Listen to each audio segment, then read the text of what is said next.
On today's Arts and Culture feature, I'm excited to welcome a Calgary-based artist who has enjoyed a long and varied career as a clay sculptor, goldsmith, designer, instructor, and musician. Among her accomplishments, Shona Rae has received the Alumni Legacy Award from the Alberta College of Art and Design, the Award of Excellence from the Alberta Craft Council, and the Steele Trophy Award from the Canadian Metal Arts Guild. Shona's latest work is called Converse Subversives, which will be exhibited at the Alberta Craft Gallery and Shop at cSpace Marda Loop in Calgary starting on June 30th. Welcome to CKUA, Shona. Thanks for having me. As I mentioned, Converse Subversives is your latest work, and you use figurative sculptures kind of as a way into exploring myths and fairy tales, as well as your own experiences and delving into how society deals with various issues like inequality and ageism. These are big topics. How do these sculptures allow you to approach these themes? I think the figure, because it represents humanity on a range of all ages. It also allows me to talk about all kinds of gender identification, as you said, ageism. And recently, Converse Subversives is definitely dealing with plague, the COVID-19. And that's when I started the series in earnest. Okay. So tell us a bit about these figures, these sculptures.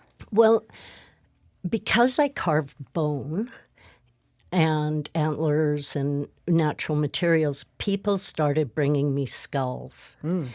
And when I turn the skulls upside down, I see a corset and a figure. So a decade ago, I did a series of Barbie sculptures with Barbie figures cast in bronze and silver and bear, lots of bear fur that had been given to me. And I just wanted to talk about, in that series, the zombification of our culture. And but I had to wait until I was finished another series of work that took me 20 years in order to start the Converse Subversives. And I saw it at first as a series of dolls that would talk about topics, especially from fairy tales, because fairy tales are rife with topics not for children, but for young adults to dying people.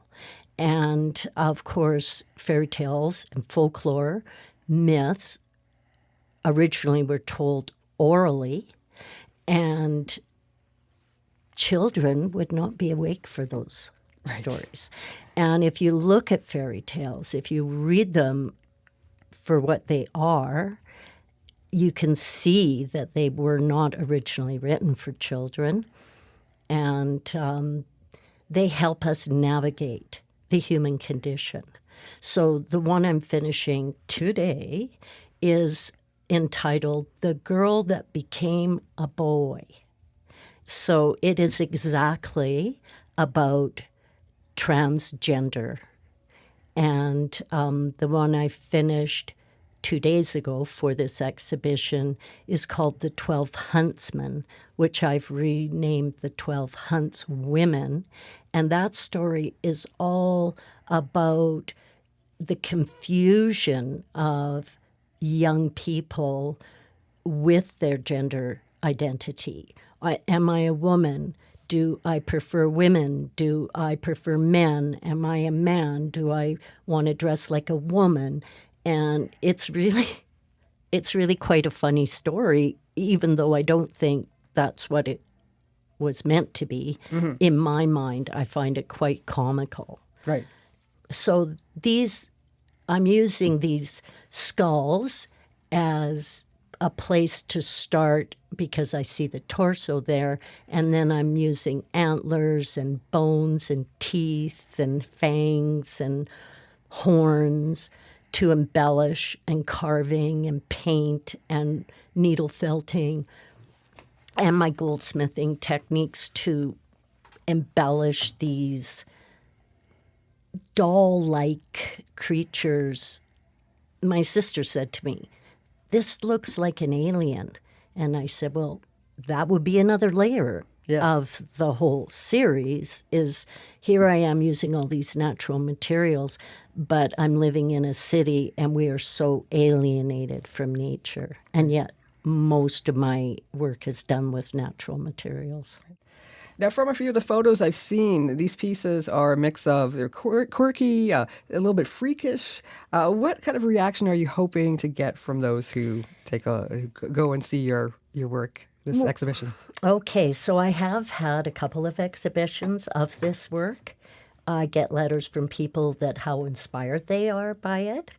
But watching people come into the gallery, I've seen people shudder and look away and leave because they can't handle it. And for me, that means that I've done something that could even be powerful. I've had people just like kind of gobsmacked, like jaw drop. What the heck? Like I even have an owl skull on one of them, and it's creepy and it's beautiful. And I am reminded of a story I wrote 3 decades ago about the harpy and how I would describe her in all her ugly glory. And for me, if I can recreate that moment, that piece of inspiration that I received from her so many decades ago, I would hope that this is how this work can be perceived. Right. And I also see people going, what? What's that about? Oh my God, what's that?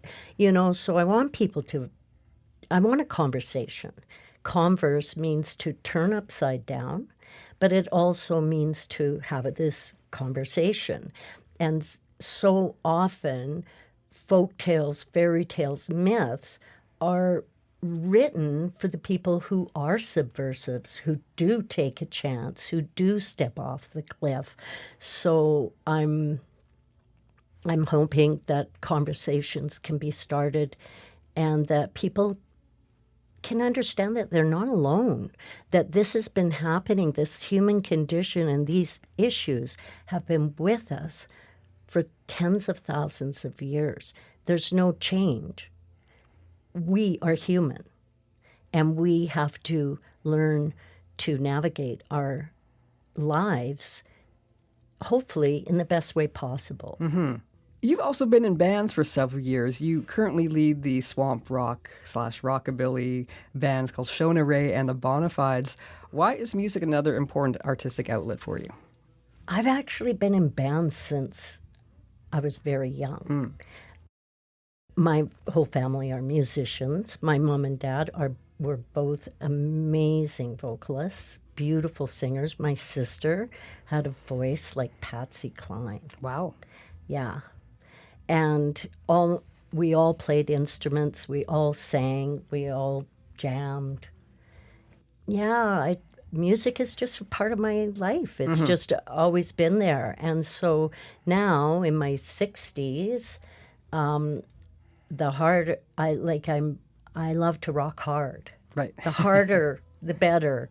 And a lot of people say, "Oh, I miss you when you just play your folk music, blah, blah, blah." And it's like, you know what? That's because you've never rocked out with a band. And I'm so blessed to have these amazing people that support me to write and play my music with me.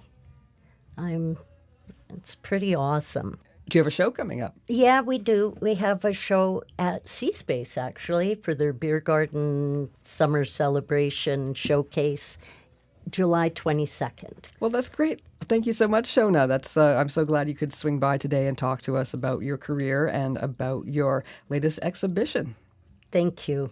That was Shona Rae. Her exhibition Converse Subversives runs June 30th until September 2nd with a special reception on Saturday, July 8th at the Alberta Craft Gallery and Shop at cSpace Marda Loop.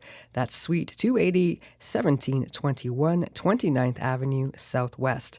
For more information, visit albertacraft.ab.ca or go to her website at shonarae.com.